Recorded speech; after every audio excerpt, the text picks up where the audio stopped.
Over the last few months, it's hard to turn on the news and not hear about the plight that we have at the U.S.-Mexican border with tens of thousands of refugees that come streaming across at what seems like a porous border with really no defined lines. Of course, there's the Rio Grande. Of course, there's actual lines. But we've had more illegal immigration in the first half of this year than we had all of last year. And if these trends continue with the amount of illegal immigration, we're going to have twice as many illegal immigrants streaming across the border as compared to last year. So what's causing all this? Well, I've heard a lot of different varieties of what people think could be the main issue. But let's talk about the facts we know. We know the numbers are much larger than they've been in years past, and we know this primarily seems to be with children. And for the first time in the history of this border, these people are not even trying to completely sneak across. In fact, many of the young kids are getting to the border and frankly waiting for those in the U.S. Border Patrol to pick them up and bring them to one of these different, well, for lack of a better term, processing centers that we have here in the United States. Now, part of the reason we have this issue is a law that was passed in 2008. In 2008, there was a law passed in the United States government that said any illegal immigrant child not from a contiguous country, in other words, a bordering country like Mexico and Canada, has to have a hearing in court, in the immigration court. The reason is because human trafficking, sex trafficking, primarily among children, has become a huge problem and still is, especially among drug cartels and other Latino crime organizations. So this is a way to try to find out which one of these might be victims of sex crime trafficking and which kids might have just been coming over on their own or being brought over by their family. Somehow this whole automatic court hearing, as well as propaganda put out by coyotes, these are the people that smuggle them across, have come with the idea that all kids get amnesty if they are caught in the United States. Now, some of this misinformation, I think, has to do with our own president administration.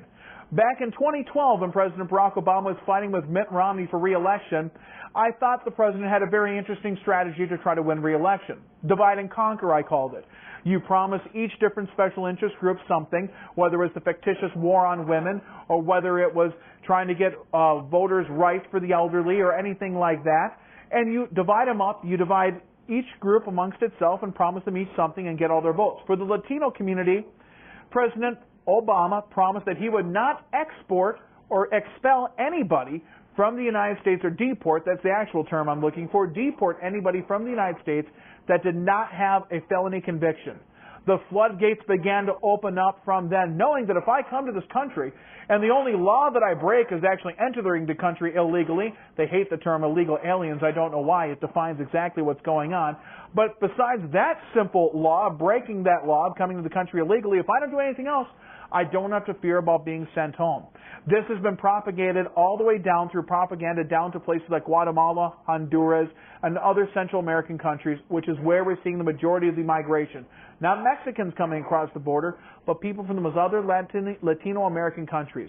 Now, those in Amnesty International, etc., will say they're escaping severe poverty, crime, and drug cartels in their home country. You're right, they are. But they've been escaping those same cartels, crime, and the same circumstances for the last 20 years.